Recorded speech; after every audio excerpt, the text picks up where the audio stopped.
ईशो हमारे खुदा यीशु मसीह का फजल हमेशा हम सबों के साथ होता रहे। ईशो एक असीम खुशखबरी और एक बेशबहा इत्मीनान के बारे में आइए हम खुदा उनके कलाम में से खुदा के कलाम को सुने।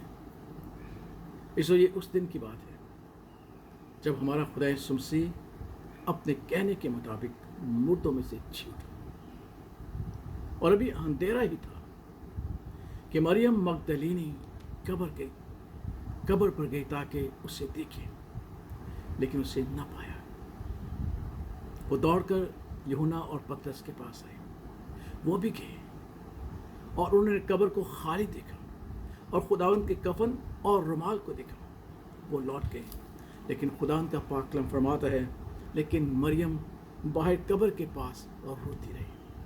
और जब रोते रोते कब्र की तरफ झुककर अंदर नजर की तो दो फरिश्तों को सफ़ेद पोशाक पहने हुए, एक को सरहाने और दूसरे को पंताने बैठे देखा जहाँ यीशु की लाश पड़ी थी। उन्होंने उससे कहा, औरत तू क्यों रोती है, तू क्यों रोती है? उसने उनसे कहा, इसलिए कि मेरे खुदावंद को उठा ले गए हैं और मालूम नहीं कि उसे कहाँ रखा है। ये कहकर वो पीछे मुड़ी और यीशु को खड़े देखा और ना पहचाना कि यीशु है। यीशु ने उससे कहा, है औरत तू क्यों रोती है? औरत तू क्यों रोती है?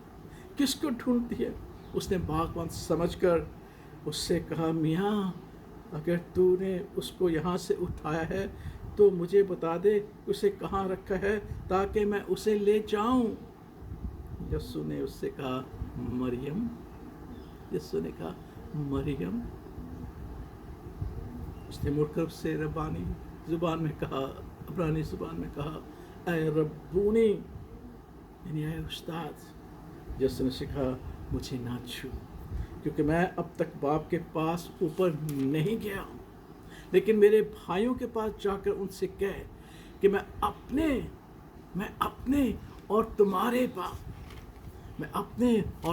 बाप अपने खुदा और तुम्हारे खुदा के पास ऊपर जाता हूँ।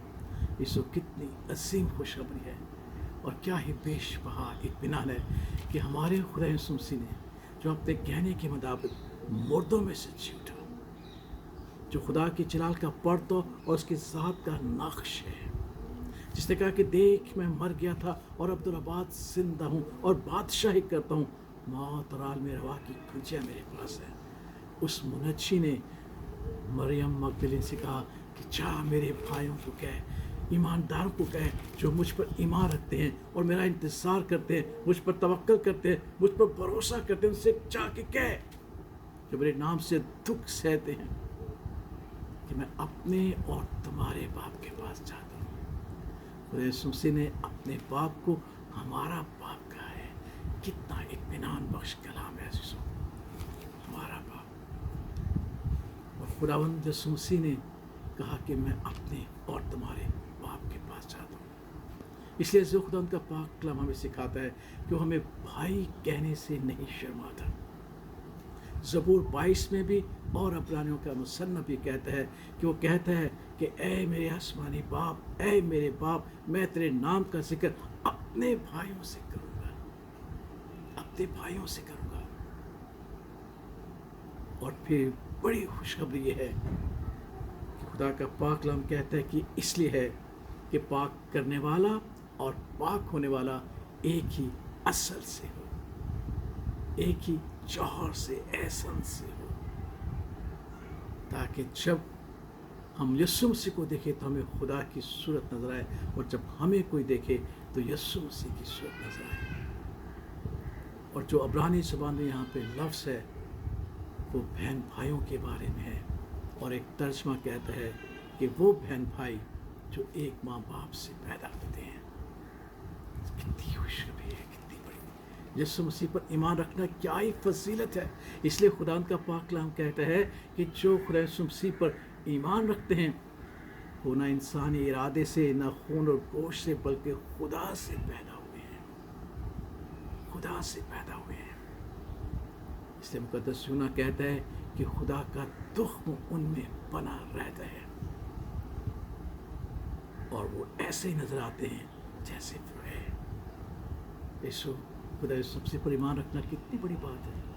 आइए हम ईमान के साथ उस पर रखें, क्योंकि खुदा का पाकलम सिखाता है कि तू उस पर ईमान ला और तू और तेरा घराना निजात पाएगा। कितनी खूबसूरत बात है। इसलिए यीशु खुदा सबसे पर ईमान रखना, उसमें ज़िंदगी बसर करना क्या ही फजीलत है, क्योंकि उसने हमें ये खुशखबरी दी कि मेरा बाप तुम्हारा बाप है, तुम मेरे भाई, तुम मेरी बहनें हो, हम एक ही बाप से पैदा हुए हैं। इसलिए वो कहता है कि जो मेरी तरह ज़िंदगी बसर करेगा, जिस तरह मैं फतह याब होकर खुदा बाप के तख्त पर बैठा हूँ, तुम भी उसी तख्त पर बैठोगे। इससे बड़ी और क्या खुशखबरी होगी, इससे बड़ा और क्या इत्मीनान है कि जो मुझे और आपको चाहिए। आइए इस इत्मीनान में ज़िंदगी बसर करते हुए अपनी हर एक मुश्किल, हर एक परेशानी और फतह हासिल करें, क्योंकि हम खुदा के बेटे हैं जो ज़मीन और आसमान का खालिक है। हम खुदा यीशु मसीह के भाई और बहनें हैं, एक ख़ानदान से, एक फैमिली से ताल्लुक़ रखते हैं। कौन सी मुश्किल और कौन सी आज़माइश हमारे सामने आएगी, यीशु मसीह में फातहाना ज़िंदगी और एक रूहानी और इलाही ज़िंदगी बसर करें। आमीन।